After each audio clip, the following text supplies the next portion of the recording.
अस्सलामुअलैकुम। पेशे खिदमत है इमरान रेहान सीरीज कहानी नंबर 9, खोपड़ी और सांप। टॉर्च की रोशनी रात के अंधेरे में उसी जगह पर हुई थी। मिशकाली नारियल के दरख्त के पास जाकर खामोशी से खड़ी हो गई। वो जानती थी कि सियापोश गिरोह का कोई न कोई जासूस कातिल रेहान को हलाक करने वहां जरूर आएगा। अभी तक उसे वहां तारीकी में कोई इंसान नजर नहीं आया। वो वापस होने ही लगी थी कि अचानक उसे एक सियापोश आदमी नजर आया। मिशकाली चुपके से उसके पीछे पीछे चलने लगी। सियापोश के एक हाथ में टॉर्च थी और दूसरे हाथ में पिस्तौल। वो बंगले के बरामदे में से गुजरकर दूसरी मंजिल पर जाने वाली सीढ़ियां चढ़ने लगा। मिशकाली उसका बराबर पीछा कर रही थी। दूसरी मंजिल के एक कमरे में इमरान और एक कमरे में रेहान सो रहा था। सियापोश रेहान के कमरे के बाहर दरवाजे के पास रुक गया। उसने गर्दन घुमाकर पीछे देखा। उसके पीछे 2 कदम के फासले पर मिशकाली खड़ी थी, मगर वो मिशकाली को देख नहीं सकता था। सियापोश ने जेब से छोटी सी पीतल की तार निकालकर दरवाजे पर लगे हुए ताले में डाल दी। मिशकाली ने एहतियात के तौर पर इमरान रेहान के सोने के बाद दोनों दरवाजों पर बाहर से ताले लगा दिए थे। सियापोश ने पीतल की तार से ताला खोल लिया और कमरे में दाखिल हो गया।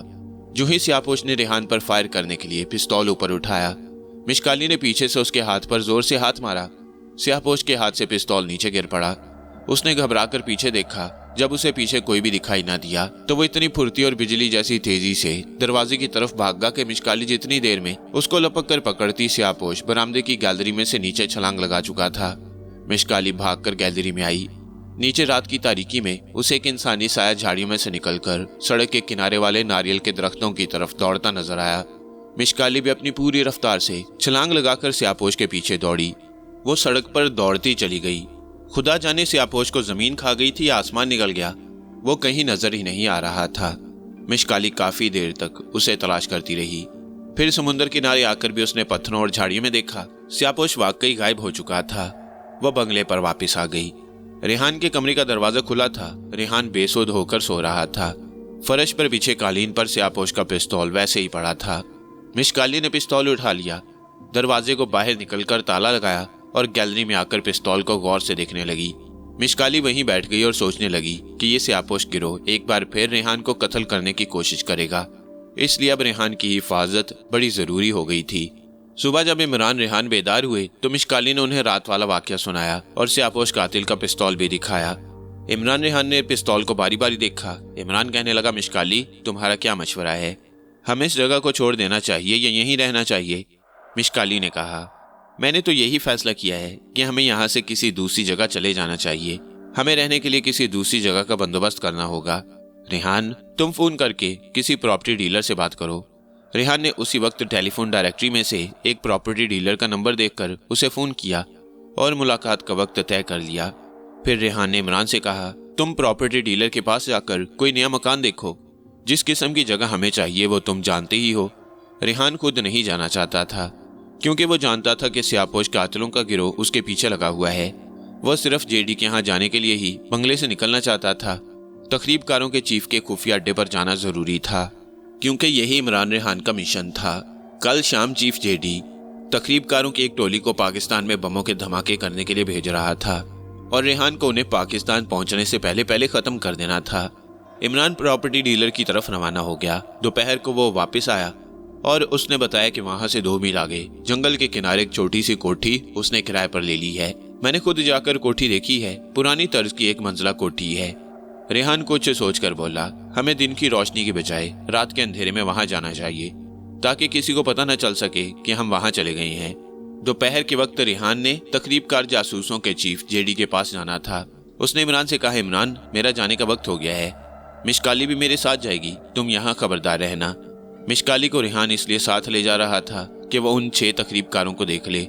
इमरान कहने लगा, ठीक है, तुम और मिशकाली चले जाओ, मैं बंगले पर ही रहूंगा और खबरदार तो मैं हर वक्त ही रहता हूँ, तुम्हें परेशान होने की जरूरत नहीं। मिशकाली बोली, रेहान तो शाम तक वापस आ जाएगा, लेकिन मुझे जासूसों को ठिकाने लगाने के लिए जायरीन की जमात के साथ ही जाना होगा। इमरान कहने लगा, और उन पाकिस्तान के दुश्मनों को मौत के घाट उतार कर ही वापस आना। मिशकाली हंसकर बोली, ऐसा ठिकाने लगा कर आऊंगी कि भारतीय इंटेलिजेंस के अफसर भी मुंह देखते रह जाएंगे। उन्हें पता ही न चल सकेगा कि उन 6 के 6 तकरीबकारों को कौन और कैसे हलाक कर गया। रेहान और मिशकाली ने इमरान को बंगले पर छोड़ा और खुद भारतीय जासूस जेडी के खुफिया अड्डे की तरफ रवाना हो गए। रेहान ने उस रोज सूट पहन रखा था और सर पर नसवारी हैट रखा हुआ था। उसकी जेब में पिस्तौल भी था। मिशकाली को पिस्तौल की जरूरत ही नहीं थी क्योंकि वो किसी को नजर ही नहीं आती थी। हाँ, उसने अपनी जेब में बर्फ तोड़ने वाला एक नोकदार सुआ रख लिया था। रेहान ठीक वक्त पर दोपहर के करीब भारतीय जासूसों के चीफ जेडी के वीरान खुफिया अड्डे पर पहुंच गया। मिशकाली उसके साथ थी। वीरान कोठी के बरामदे के सतून के पीछे से एक तकरीबकार राइफल तानकर सामने आ गया। रेहान ने उसे अपना कोड लफ्ज बताया। वो जल्दी से पीछे हट गया। रेहान सीढ़ियां उतरकर नीचे तय खाने में आ गया। यहाँ कुशादा हॉल कमरे में जेडी सोफे पर बैठा कोई फाइल देख रहा था। 2 आदमी स्टेन गन्ने लिए उसके पीछे खड़े थे। ये उसके बॉडीगार्ड थे। रेहान को देखकर जेडी ने उठकर उसे नमस्कार किया, हाथ मिलाया और बोला, सर, मैं आप ही का इंतजार कर रहा था। रेहान ने हैट उतार कर मेज पर रखा और सोफे पर बैठते हुए पूछा, अपने कमांडो तैयार हैं जेडी? जेडी ने फाइल रेहान के आगे रख दी और बोला, सर, 6 के 6 कमांडो बिल्कुल तैयार हैं। मैं उन्हें बुलाता हूँ, आप इस फाइल में उनके नाम पढ़ लीजिए। फाइल में 6 कमांडो के नाम लिखे थे, साथ ही उनकी तस्वीरें भी लगी थीं। जेडी ने ताली बजाई। दीवार वाला पर्दा एक तरफ हटा और उसके पीछे से बारी बारी 6 आदमी निकलकर रेहान के सामने खड़े हो गए। रेहान ने उन्हें गौर से देखा। मिशकाली भी वहां मौजूद थी। रेहान ने फाइल बंद करके एक तरफ रखी और उठकर एक एक हिंदू कमांडो के पास जाकर उसे घूर कर देखा और नाम पूछा। ये तमाम बड़े तजुर्बाकार और तरबियत याफ्ता कमांडो थे। 3 तो मिलिट्री के आदमी थे। रेहान ने मिशकाली की तरफ देखकर कहा, तो ये हैं वो हमारे कमांडो जवान जो पाकिस्तान जा रही हैं। जेडी को क्या मालूम कि रेहान मिशकाली की तरफ देख रहा है, क्योंकि उसे तो मिशकाली नजर ही नहीं आ रही थी। जेडी बोला, यस सर, ये बड़े ट्रेंड कमांडो हैं। ये स्टेन गन चलाने, बम फेंकने और खंजर चलाने में बड़े माहिर हैं। इनको छोटी स्टेन गन्ने दे दी जाएंगी। ये स्टेन गन्ने उन्हें पाकिस्तान पहुंचने के बाद दी जाएंगी। बिल्कुल ठीक है, रेहान बोला। मिशकाली ने एक एक तकरीबकार कमांडो के चेहरे को गौर से देखकर अपने जहन में उनकी शक्लें बिठा ली। वह सब तकरीबकार आम हिंदुआना लिबास में थे और लगता ही नहीं था कि ये बेहद खतरनाक किस्म के तकरीबकार हैं। ये लोग किस वक्त इंडिया से पाकिस्तान के बॉर्डर की तरफ रवाना होंगे? भारतीय जासूस चीफ जेडी ने कहा, यात्रियों की पार्टी कल सुबह सुबह रवाना होगी, मगर ये लोग अभी रवाना हो जाएंगे। ये लोग थरपारकर के करीब एक इंडियन सराय में रात गुजारेंगे और सुबह सुबह दूसरे हिंदू यात्रियों के साथ पाकिस्तान चले जाएंगे। इनके नकली नामों के साथ तैयार किए गए जाली पासपोर्ट वीजे लगवाकर इनको दे दिए गए हैं। रेहान ने अपने दिल में कहा, कमीने, ये तकरीबकार कभी पाकिस्तान न पहुंच सकेंगे। पाकिस्तान की तरफ बुरी आंख उठाकर देखने वालों की हम पहले आंखें निकालेंगे और फिर उनके टुकड़े करके दरिंदों के आगे डाल देंगे। ऊपर से रेहान ने मसनूई खुशी का इजहार करते हुए कहा, शाबाश जेडी, तुमने बड़ा उम्दा काम किया है भारत माता के लिए। भारतीय जासूस जेडी बड़ा खुश हुआ और हाथ जोड़कर बोला, महाराज, ये आपकी मेहरबानी है। रेहान ने उठकर हैट अपने सर पर रखा और कहा, अच्छा, तुम इन लोगों को रवाना कर दो, मैं जाता हूँ। और देखना, इस बार कोई हादसा नहीं होना चाहिए। ये हमारे बड़े कीमती कमांडोज हैं। जेडी बोला, सर, अब ऐसा कभी नहीं होगा। इस दफा हमने बड़ी एहतियात से काम लिया है और इस टोली के साथ हमारे खास 2 जासूस भी जा रही हैं जो इनकी हिफाजत करेंगे। रेहान ने उसी जगह खड़ी मिशकाली की तरफ देखा। मिशकाली ने कहा, बेफिक्र रहो रेहान, इन 2 जासूसों की भी मैं अच्छी तरह से खबर लूंगी। तुम अब जाओ, मैं जानती हूँ मुझे क्या करना है। मिशकाली की आवाज वहां सिवाय रेहान के दूसरा कोई नहीं सुन सकता था। रेहान ने भारतीय चीफ जासूस जेडी से हाथ मिलाया और कहा, ओके जेडी, मैं जाता हूँ। इन लोगों के मिशन के मुकम्मल होने के बाद आऊंगा। रेहान खुफिया अड्डे से बाहर निकल गया। मिशकाली वहीं एक तरफ सोफे पर बैठी रही। जेडी ने हिंदू तकरीबकारों से कहा, तुम लोग चलने की तैयारी करो, तुम्हें 15 मिनट बाद यहाँ से रवाना हो जाना है। 6 के 6 हिंदू तकरीबकार कमांडो दूसरे कमरे में जाकर तैयारियां करने लगे। मिशकाली कोठी से बाहर आकर वीरान बाग में एक दरख्त के नीचे बैठ गई। 15 मिनट के बाद एक आम वैगन वहां आकर रुकी। वैगन में से एक सिख ड्राइवर बाहर निकलकर एक तरफ पत्थर पर बैठ गया। 2 मिनट बाद खुफिया कोठी के अड्डे में से 6 तकरीबकार हिंदू कमांडो आम हिंदू आदमियों के लिबास में अपने अपने बिस्तर कंधों पर रखे बाहर निकल आए। भारतीय जासूस चीफ उनके आगे आगे था। सिख ड्राइवर ने फौरन उठकर भारतीय चीफ जासूस जेडी को सलूट किया। जेडी ने कहा, जवान, ये 6 यात्री हैं, इन्हें यात्रियों की टीम के पास पहुंचा दो। सिख ड्राइवर ने सलूट मारकर कहा, ओके सर। तकरीबकार हिंदुओं ने अपने अपने बिस्तर वैगन की छत पर रख दिए और खुद वैगन के अंदर घुसकर बैठ गए। मिशकाली वैगन के अंदर जाने की बजाय वैगन की छत पर बिस्तरों के दरमियान इत्मीनान से बैठ गई। वैगन चल पड़ी। जेडी अपने तकरीबकारों को वैगन में बिठाने के बाद वापस अपनी कोठी में चला गया। सूरज अभी गुरूब नहीं हुआ था। बंबई शहर में बड़ी रौनक थी। वैगन शहर के गुंजान इलाकों से निकलकर एयरपोर्ट की तरफ रवाना हो गई। यहाँ एक छोटा त्यारा इन तकरीबकारों को मंजिल तक पहुंचाने के लिए तैयार खड़ा था। इन हिंदू तकरीबकारों के साथ मिशकाली भी त्यारे में बैठ गई। इस बार मिशकाली ने एक खास तरीके से इन तकरीबकारों को ठिकाने लगाने का प्रोग्राम बनाया हुआ था। त्यारा फौरन ही रनवे पर चल पड़ा और फिर फिजा में बुलंद हो गया। 1 घंटे की परवाज के बाद ये छोटा फौजी त्यारा पाकिस्तान बॉर्डर के करीब राजस्थान के सहरा में एक जगह उतर गया। यहाँ पहले से एक वैगन खड़ी थी। इस वैगन में बिठाकर हिंदू तकरीबकारों को एक मंदिर की सराय में पहुंचा दिया गया। शाम हो गई।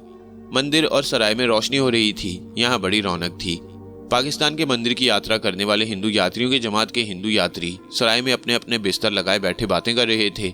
ये 6 तकरीबकार हिंदू भी उन यात्रियों में शामिल हो गए। मिशकाली उनकी बाकायदा निगरानी कर रही थी। इस जमात को सुबह सवेरे पाकिस्तान बॉर्डर की तरफ रवाना होना था। मिशकाली कुछ देर तो इधर उधर सराय के बाहर फिरती रही, फिर वो मंदिर में आ गई। यहाँ घंटियां और ढोलक बज रहे थे। पुजारी भजन गा रहे थे। मंदिर में खूब रोशनियां हो रही थीं। रात गुजरती चली गई। आधी रात के बाद मंदिर में भजन गाने की आवाज बंद हो गई। लोग सोने की तैयारियां करने लगे और 1 बजे रात हर तरफ खामोशी छा गई। सिर्फ मंदिर में 2 पुजारी अभी तक जाग रहे थे और बुद्ध के पास बैठे पैसे वगैरह गिन रहे थे। मिशकाली सराय के हॉल कमरे में आ गई। यहाँ सिवाय 6 तकरीबकार हिंदुओं के बाकी सब यात्री सो गए। ये 6 हिंदू तकरीबकार आपस में खुसर फुसर कर रहे थे। फिर वो भी एक एक करके सो गए। मिशकाली ने उनके करीब आकर झुककर देखा। 6 के 6 तकरीबकार गहरी नींद सो रहे थे। जो 2 जासूस उनकी निगरानी और हिफाजत की गर्ज से उनके साथ भेजे गए, वो सराय के बाहर कुछ फासले पर खजूर के एक दरख्त के नीचे बैठे जाग रहे थे। ये भी दोनों हिंदू जासूस थे। वो उन दोनों जासूसों के पास आकर कुछ फासला रखकर खड़ी हो गई। रात सितारों से भरी हुई थी। ये इलाका रेगिस्तानी था। दूर दूर तक रेत के टीले रात के अंधेरे में सर उठाए हुए थे। दोनों जासूस कुछ देर बातें करते रहे। फिर उनमें से एक ने कहा, रामू यार, मैं थोड़ी देर सो जाता हूँ, तुम ड्यूटी दो। 1 घंटा बाद मुझे जगा देना और तुम सो जाना। दूसरा जासूस बोला, सो जाओ राजू, मैं जागकर पहरा देता हूँ। राजू जासूस वहीं खजूर के दरख्त तले कंबल ओढ़कर सो गया। दूसरा जासूस रामू जागता रहा। वह जेब से सिगरेट निकालकर पीने लगा। मिशकाली उसकी नकलो हरकत का जायजा ले रही थी। मिशकाली को एक तरकीब सूझी। वो वहां से हटकर करीबी दरख्त के टीले के पास चली आई और वहां से उसने आवाज दी, बचाओ, मुझे बचाओ। औरत की आवाज सुनकर हिंदू जासूस राजू चौंका। उसने रेत के टीले की तरफ देखा जिधर से औरत की आवाज आई थी। जल्दी से उसने अपना पिस्तौल निकाला और टीले की तरफ बढ़ा। मिशकाली टीले के पास ही खड़ी थी। हिंदू जासूस को अपनी तरफ आते देखकर उसने एक बार फिर दर्दनाक आवाज में कहा, भगवान के लिए मुझे बचाओ, मुझे इस दरिंदे से बचाओ। हिंदू जासूस बेख्तियार बोला, कौन हो तुम? मैं आता हूँ। ये कहकर हिंदू जासूस टीले के दूसरी तरफ आ गया। टीले की दूसरी तरफ आकर हिंदू जासूस ने देखा कि वहां कोई नहीं। वो पिस्तौल हाथ में लिए अंधेरे में इधर उधर देख रहा था। मिशकाली बिल्कुल सामने आ गई। मिशकाली ने जेब से बर्फ तोड़ने वाला लंबा नोकीला सुआ निकालकर अपने हाथ में ले लिया। हिंदू जासूस हैरान था कि औरत की आवाज कहाँ से आई, औरत कहाँ है। वो अपनी जगह पर बिल्कुल सीधा खड़ा बड़ा चौकस होकर दाएं बाएं देख रहा था कि अचानक उसके हलक से एक कराह की आवाज निकली और पिस्तौल उसके हाथ से गिर पड़ा। मिशकाली ने उसके दिल का निशाना लेकर बर्फ तोड़ने वाला सुआ उसके सीने में पूरी कुव्वत से घोंप दिया। हिंदू जासूस का जिस्म सुन्न होकर एक बार जोर से लर्जा और फिर वो रेत पर मुंह के बल गिर पड़ा। सुआ उसके दिल के आर पार हो चुका था। अब वो कैसे उठ सकता था।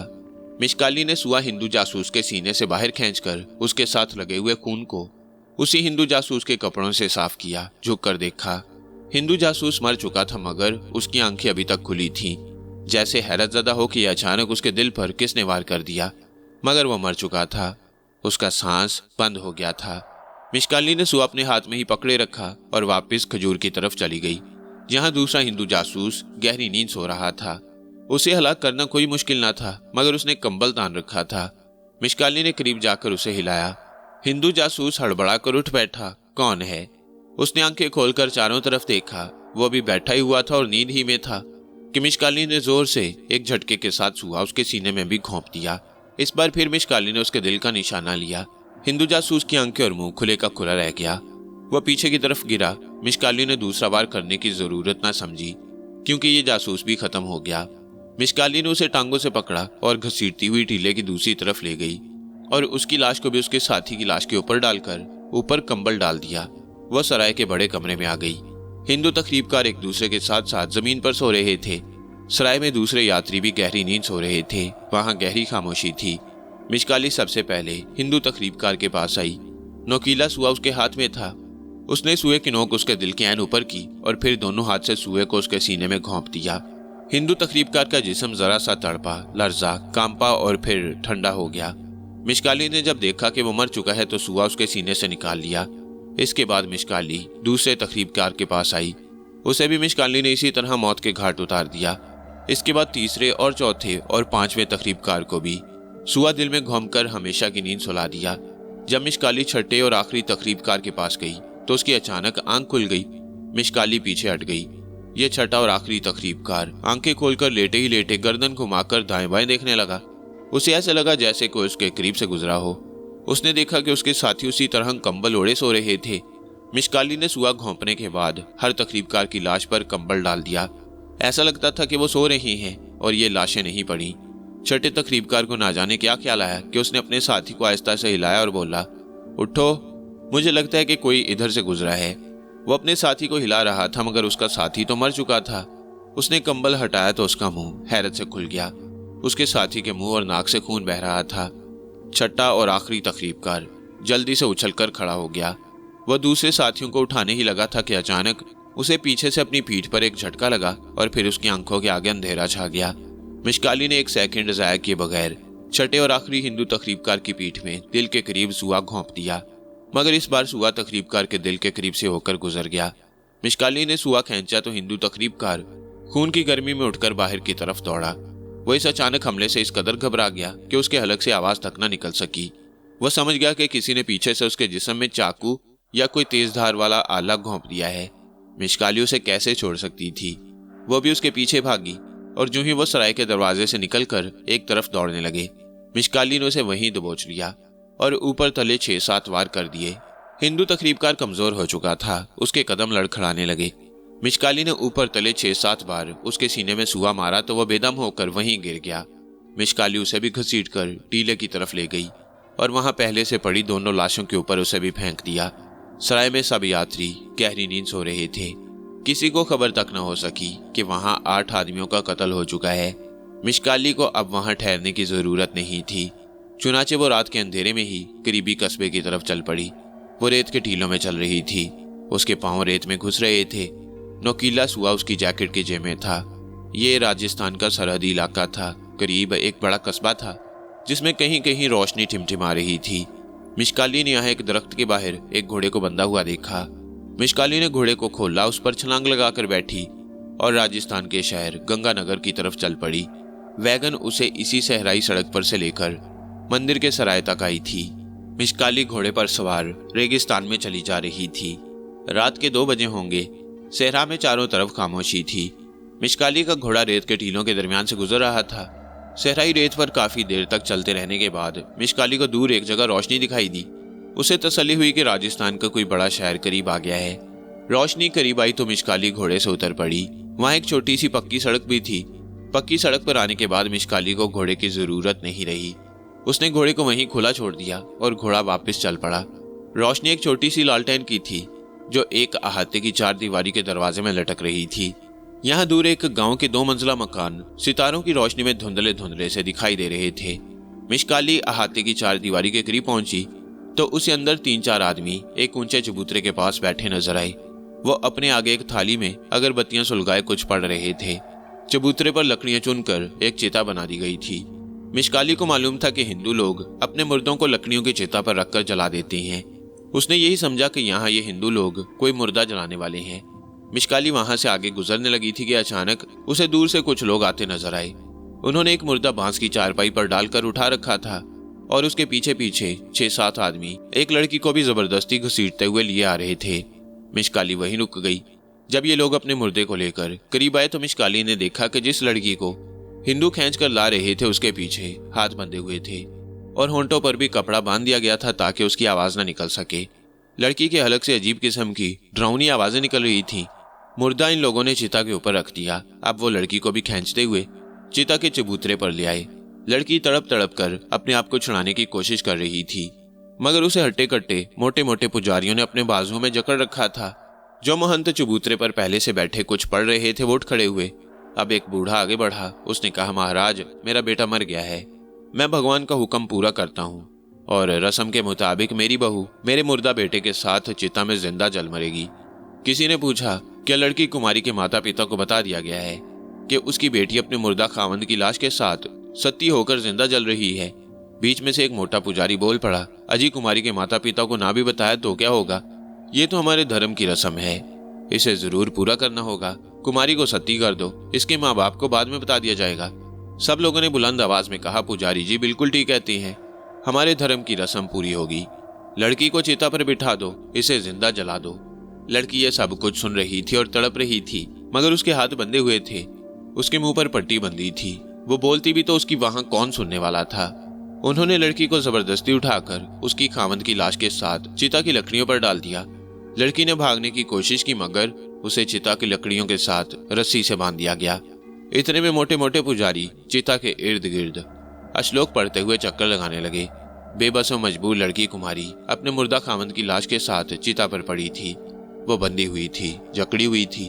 वो उठकर भाग नहीं सकती थी, चीख भी नहीं सकती थी, किसी को अपनी मदद के लिए पुकार भी नहीं सकती थी।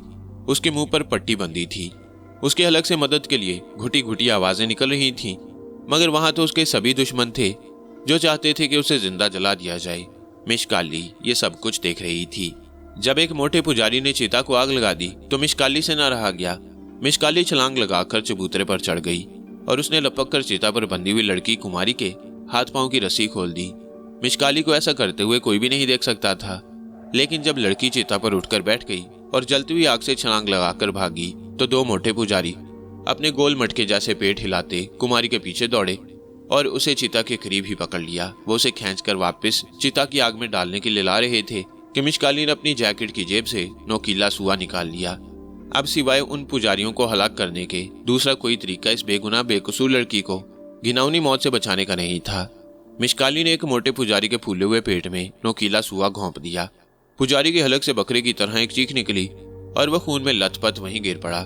दूसरा पुजारी डर गया और लड़की को छोड़कर भाग गया। लड़की को दो आदमियों ने दोबारा पकड़ लिया। अब मिशकाली ने उन दोनों को वहीं खून में नहला दिया। दोनों लड़खड़ा कर गिरे तो मिशकाली ने एक चीख बुलंद की और गरजदार आवाज में कहा, मैं भारत माता हूँ, मैं इस लड़की को बचाने आई हूँ। अगर कोई आगे बढ़ा तो मैं उसे भी कत्ल कर डालूंगी। लोगों ने इस आवाज को सुना तो डर गए और फौरन सजदे करने लगे। जय हो भारत माता की। लड़की का मुंह अभी तक बंद था, उसकी समझ में कुछ नहीं आ रहा था। मिशकाली ने उसका बाजू पकड़ रखा था, मगर लड़की कुमारी को मिशकाली नजर नहीं आ रही थी। वो लोग मिशकाली की आवाज भी न सुनते। अगर मिशकाली ने चीख मारते वक्त अपनी एक आंख पर हाथ न रख लिया होता, उसके पास ये ताकत थी कि हंगामी सूरत-ए-हाल में अगर वो किसी को अपनी आवाज सुनानी चाहे तो अपनी एक आंख पर हाथ रखकर बोले, फिर लोग उसकी आवाज सुन लेंगे। और मिशकाली ने ऐसा ही किया। मिशकाली ने लड़की कुमारी के कान में कहा, मैं तुम्हारी हमदर्द हूँ कुमारी, घबराओ नहीं। लड़की कुमारी यही समझी कि भारत माता उसकी मदद करने वहां आ गई है। मिशकाली ने लड़की कुमारी को साथ लिया और सहरा की अंधेरी रात में एक तरफ तेज तेज कदमों से चलने लगी। मिशकाली ने अपना एक हाथ अपनी आंख पर रखा हुआ था ताकि लड़की उसकी आवाज को सुन सके। मिशकाली के साथ लड़की भी तेज तेज दौड़ रही थी। जब वो चिता की आग से दूर निकल आए तो मिशकाली ने अपनी आंख पर हाथ रखकर कहा, कुमारी क्या तू वापस जाना चाहती है? कुमारी ने गिड़गिड़ा कर कहा, नहीं नहीं भारत माता, मैं उन लोगों के पास नहीं जाऊंगी, वो मुझे आग में डाल देंगे। मिशकाली ने पूछा, फिर तू कहाँ जाना चाहती है? मैं तुझे वहीं पहुंचा दूंगी। लड़की कुमारी बोली, मैं अपने माँ बाप के घर जाऊंगी, भगवान के लिए मुझे मेरे माँ बाप के घर पहुंचा दो। मिशकाली ने पूछा, तुम्हारे माँ बाप का घर कहाँ है? लड़की कुमारी ने कहा, मेरे माँ बाप का घर जयपुर के एक पुराने मोहल्ले में है। मेरा बाप मोची है, मुझे उसके पास ले चलो भारत माता, वह मुझे आग में नहीं जलने देंगे। मिशकाली ने कहा, ठीक है, मैं तुम्हें तुम्हारे घर लिए चलती हूँ। मगर मिशकाली सहरा की रेत में इतनी तेज नहीं चल सकती थी। इसके अलावा जयपुर वहां से काफी दूर था। कुमारी कहने लगी, भारत माता, जयपुर यहाँ से दूर है, मैं तो ऊंट पर बैठकर वहां जाया करती थी। मिशकाली ने पूछा, क्या यहाँ कोई ऐसा गांव करीब होगा जहां से हमें ऊंट या घोड़ा मिल जाए? कुमारी ने मिशकाली को बताया कि वहां से 3 मील दूर गोठ नाम का एक गाँव है, वहां लोगों के पास ऊंट होते हैं। किसी न किसी तरह मिशकाली कुमारी को रात के अंधेरे में रेत के सहरा पर चलाती गोठ के गांव पहुंच गई। अब सुबह होने वाली थी, मगर अभी सहरा में हल्का हल्का अंधेरा था। गांव के बाहर कुछ ऊंट बैठे जुगाली कर रहे थे। मिशकाली ने कुमारी को ऊंट पर बिठाया, फिर खुद भी उसके साथ बैठ गई और ऊंट ने सहरा में चलना शुरू कर दिया। दोपहर तक वो सहरा में सफर करते रहे। दोपहर को मिशकाली ने एक चश्मे के पास ऊंट को रोक लिया। यहाँ खजूरों के दरख्त थे। मिशकाली ने खजूरें तोड़कर कुमारी को दी और पानी पिलाया। कुमारी ने कहा, भारत माता, अगर तुम मेरी मदद को ना पहुंचती तो इन्होंने मुझे आग में जिंदा जला दिया होता। मिशकाली ने एक आंख पर हाथ रखते हुए कहा, कुमारी, मैं भारत माता नहीं हूँ, बल्कि तुम्हारी ही तरह की एक औरत हूँ। फर्क सिर्फ इतना है कि मेरे पास कुछ ऐसी ताकतें हैं जो तुम्हारे पास नहीं। कुमारी हैरान होकर तकने लगी, फिर बोली, तुम्हारा नाम क्या है? मिशकाली ने अपना नाम बताया तो कुमारी की आंखों में आंसू आ गए। मिशकाली, मैं सारी जिंदगी तुम्हारा एहसान न भुला सकूंगी। मुझे बुढ़े खामंद के साथ ब्याह दिया गया क्योंकि मेरे माँ बाप गरीब थे। बुढ़ा खामंद मर गया तो वो लोग मुझे जबरदस्ती उसके साथ सती करने वाले थे, मगर तुमने मुझे बचा लिया। मिशकाली ने कुमारी को हौसला दिया और कहा, अब तुम्हें खुश हो जाना चाहिए कि तुम अपने माँ बाप के पास पहुंचने वाली हो। तुम्हारे माँ बाप तुम्हें प्यार से रखेंगे। कुमारी बोली, क्यों नहीं, अभी मेरी उम्र ही क्या है। मेरे माँ बाप मुझसे बड़ा प्यार करते हैं। उन लोगों ने तो मेरे माँ बाप को बताया भी नहीं था कि मुझे आग में जलाया जा रहा है। मिशकाली ने कुमारी को ऊंट पर बिठाया और उसे साथ लेकर सहरा में चल पड़ी। सूरज गुरूब हो रहा था कि वो जयपुर शहर में पहुंच गए। शहर के बाहर ही मिशकाली ने ऊंट को छोड़ दिया और कुमारी के साथ पैदल चलने लगी। कुमारी के माँ बाप का घर जयपुर के बाहर एक गरीब बस्ती के कोने पर तालाब के किनारे था। कुमारी ने कहा, यह है मेरे माँ बाप का घर। मिशकाली ने कहा, अब तुम अपने घर जाओ, मैंने अपना फर्ज पूरा कर दिया। कुमारी बोली, क्या तुम मेरे माँ बाप से नहीं मिलोगी बहन? मिशकाली ने कहा, इसकी जरूरत नहीं, खुदा हाफिज। मिशकाली ने कुमारी को उसके माँ बाप के घर पहुंचाया और खुद पैदल शहर जयपुर के बड़े बाजार में आ गई। बाजार खुले थे, शाम होने वाली थी। थोड़ी देर बाद दुकानों पर बत्तियां रोशन हो गईं। मिशकाली वहां से चलती जयपुर के रेलवे स्टेशन पर पहुंच गई। उसने टाइम टेबल देखा जो दीवार पर लगे बोर्ड पर लिखा था। वहां से बंबई जाने वाली गाड़ी का टाइम रात 10 बजे का था। मिशकाली उसी ट्रेन के जरिए बंबई जाने वाली थी। अभी रात के 10 बजने में 4 घंटे थे। वो एक बार फिर शहर की सैर करने निकल पड़ी। सैर करते करते वो उस मैदान की तरफ आ गई जहां जयपुर शहर का सबसे पुराना महल था। यह महल एक बहुत ऊंची दीवारों वाले सुर्ख रंग के किले के अंदर बना हुआ था। महल जर्द और सब्ज संगमरमर का था। इसके अंदर बाग भी थे और 12 दरिया बनी हुई थी। मिशकाली महल की सैर करने लगी। उस वक्त महल बिल्कुल खाली पड़ा था। सैर करने वाले शाम का अंधेरा होते ही वापस चले गए और महल का बड़ा गेट बंद कर दिया गया। मिशकाली फिरते फिरते महल के कोने में बनी संगमरमर की एक बारादरी में आ गई। बारादरी शुरू रात के अंधेरे में सुनसान पड़ी थी। उसके फर्श पर सूखे पत्ते बिखरे हुए थे। वहां कोई बत्ती भी नहीं जल रही थी। वीरान बेआबाद पुराने किले की ये बारादरी आसेबी लगती थी, मगर मिशकाली को किसी आसेब से डरने की क्या जरूरत थी। एक एतबार से तो वो खुद एक रूह थी, खुद एक आसेब थी। वो बारादरी के फर्श पर टहल रही थी कि उसे एक जगह दीवार में से रोशनी निकलती नजर आई। मिशकाली करीब गई तो देखा कि ये रोशनी एक शगाफ में से निकल रही थी। कोने में ये शगाफ एक सुरंगनुमा रास्ता था। मिशकाली उसके अंदर गई तो उसे रोशनी के साथ ही गुनगुनाहट की आवाजें सुनाई दी, जैसे कोई धीमी गुनगुनाहट में किसी से बातें कर रहा हो। मिशकाली शगाफ की सुरंग में चली गई। रोशनी एक दीवार के पत्थरों के दरमियान से आ रही थी। मिशकाली ने पत्थरों की दर्ज में से झांक कर देखा तो उसे 2 स्याहपोश आदमी नजर आए जो छोटी सी गोल मेज पर कोहनियां रखे लकड़ी के खोखों पर बैठे थे। उनके सामने एक ऐसा आदमी बैठा था जिसका सर गंजा था। वो कोई महंत या पुजारी लगता था। असल में ये वही पुजारी था जिसको इमरान ने भारत माता के मंदिर में स्याहपोशों के साथ बुढ़े राजा के लिए नए दिल का सौदा करते देखा। इस पुजारी का नाम गुंजाल था। उनके दरमियान मेज पर मोमबत्ती रोशन थी। मिशकाली कान लगाकर उनकी बातें सुनने की कोशिश करने लगी, मगर उसे उनकी बातें समझ में नहीं आ रही थीं। मिशकाली ने अंदर जाने का फैसला किया और वहां से हटकर दूसरी तरफ आ गई। उसे यकीन था कि अंदर जाने का कोई रास्ता जरूर होगा। वह सुरंग में आगे जा रही थी कि सामने से रोशनी उसे अपनी तरफ आते नजर आई। मिशकाली को छुपने की जरूरत नहीं थी। वो दीवार के साथ लग गई। ये वही तय खाने वाले दोनों स्याहपोश और पुजारी गुंजाल था। वो बुढ़े राजा के बारे में बातें करते सुरंग के शगाफ में से निकलकर बाहर बारादरी के दरवाजे पर खड़े हो गए। मिशकाली भी वहां आ गई। एक स्याहपोश ने गुंजाल की तरफ देखकर कहा, गुंजाल, हमारा कई लाख का नुकसान हो गया है, सिर्फ इस वजह से कि वो लड़का फरार होने में कामयाब हो गया। हम उसे वापस उठाकर ले आएंगे। पुजारी गुंजाल बोला, आप उसके साथी को भी उठा लाएं, हम इस बार दोनों के दिल निकाल लेंगे। दूसरा स्याहपोश बोला, उसका साथी हमारे एक आदमी को कत्ल भी कर गया है, हम उन दोनों से इंतकाम लेंगे और ऐसा इंतकाम लेंगे कि वो याद रखेंगे। पहले वाले स्याहपोश ने कहा, गुंजाल, क्या तुम सुराग लगाकर ये मालूम नहीं कर सकते कि इस वक्त ये दोनों साथी कहाँ होंगे?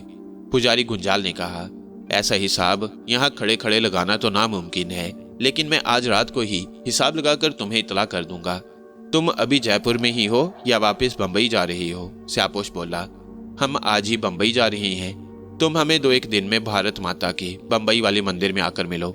हम हर हालत में उन दोनों लड़कियों को एक बार फिर अगवा करना चाहते हैं। हमारे लिए उन्हें कत्ल करना कोई मुश्किल नहीं, लेकिन हम कत्ल करके 50 लाख की रकम हाथ से नहीं गंवाना चाहते। दोनों नौजवान हैं। हम उनके दिल जिंदा हालत में किसी बीमार और कमजोर दिल वाले अरबपति के हाथ फरोख्त करना चाहते हैं। इस तरह एक तीर से 2 निशाने होंगे। पुजारी गुंजाल ने कहा, मैं परसों बंबई पहुंच रहा हूं। जब तक मैं सितारों के हिसाब से पता कर लूंगा कि वो इस वक्त कहाँ होंगे, और तुम्हें ऐसा तरीका भी बताऊंगा कि जिसकी मदद से तुम उन्हें अगवा कर सको। पहला स्यापोश बोला, हमारा एक आदमी उस लड़के रेहान को अगवा करने गया था, मगर वो डर कर भाग आया। कहने लगा वहां कोई चुड़ैल या कोई आसेब रेहान की हिफाजत कर रहा है। पुजारी गुंजाल ने गुस्से से फुंकार कर कहा, मैं इस चुड़ैल को भी देख लूंगा, अब तुम जाओ। परसों मुझे बंबई के भारत माता के मंदिर में मिलना। इतना कहकर पुजारी गुंजाल सुरंग में वापस चला गया और दोनों स्यापोश बारादरी से निकलकर किले की तरफ चल पड़े। मिशकाली ने सोचा कि पुजारी गुंजाल की तो बाद में खबर लूंगी, पहले इन स्यापोशों का पीछा करके पता लगाना चाहिए कि ये कहाँ जाती हैं। मिशकाली दोनों स्यापोशों के ताकुब में रवाना हो गई। स्यापोश किले से निकले और खाली सड़क पर एक तरफ चलने लगे। मिशकाली भी उनके पीछे पीछे थी। आगे जयपुर शहर की आबादी शुरू हो जाती थी। दोनों स्यापोश एक गुंजान मोहल्ले की तंगो तारीख गली में घुस गई। मिशकाली जब उस गली में आई तो दोनों स्यापोश जैसे कहीं गायब हो गए। उसने तंग गलियों में उन्हें बहुत तलाश किया, मगर वो ना जाने किस मकान में घुसकर किधर निकल गई।